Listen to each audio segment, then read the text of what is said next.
পাক অধিকৃত কাশ্মীরের মানুষকে ঢাল বানিয়ে এবং এই পাক অধিকৃত কাশ্মীরেই যে স্টেডিয়াম রাওয়ালকোট স্টেডিয়াম সেখানেই হামাসের জঙ্গি নেতৃত্ব এসেছিল, যারা এসেছিল শেখ খালিদ এবং শেখ খালিদ মিসলি, এই দুজনেই হামাসের টপ লেভেল যারা কমান্ডার।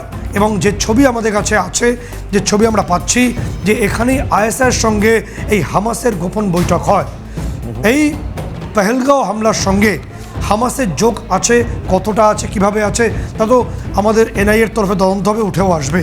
কিন্তু পরবর্তী ক্ষেত্রে আরও একটা বড় প্ল্যানিং কি করা হচ্ছে, অর্থাৎ এই হামাস জঙ্গিদের উপত্যকায় নামানোর পাশাপাশি এই হামাস জঙ্গিদের বাংলাদেশের মাটিকে ব্যবহার করে পূর্বাঞ্চলে, তার মধ্যে নর্থ ইস্টের বিভিন্ন স্টেট আসছে এবং গোয়েন্দা রিপোর্ট অনুসারে পশ্চিমবঙ্গ বাংলার নামও আসছে এবং কলকাতার নামও তাতে থাকছে। এবং এই পূর্বাঞ্চলের বিভিন্ন অরক্ষিত অংশ যেখানে ফেন্সিং নেই, সেখানে হামাস জঙ্গিরা প্রবেশ করে মারাত্মক কোনো ঘটনা ঘটাতে পারে, সেই সম্ভাবনা কি তৈরি হচ্ছে? গোয়েন্দা রিপোর্ট কি বলছে?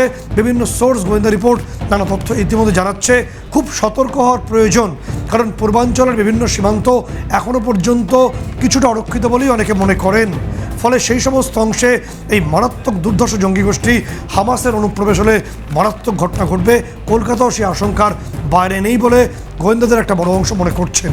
পাশাপাশি তোমাকে বলে রাখবো যে হামাসকে ঠেকাতে ইতিমধ্যে কি ইসরায়েলের যে দুর্ধর্ষ গোয়েন্দা বাহিনী মোসাদ, এই মোসাদকে বিশ্বের তাবর তাবর জঙ্গি সংগঠন মারাত্মক ভয় করে। এই মোসাদের 24 জনের স্পেশাল টিম, তারা কি ইতিমধ্যেই পাকিস্তানের উপত্যকায় চলে এসছে, তারা কি ইতিমধ্যেই পাকিস্তানের বিভিন্ন উপত্যকায় তথ্য সংগ্রহ করছেন। আমরা এর থেকে কিছু বলা উচিত নয়, কারণ অনেকগুলো বিষয় টেকনিক্যালি আছে, কিন্তু মোসাদ নাকি ভীষণ সক্রিয় হয়েছে এই হামাসকে ঠেকাতে বলে আমরা তথ্য পাচ্ছি।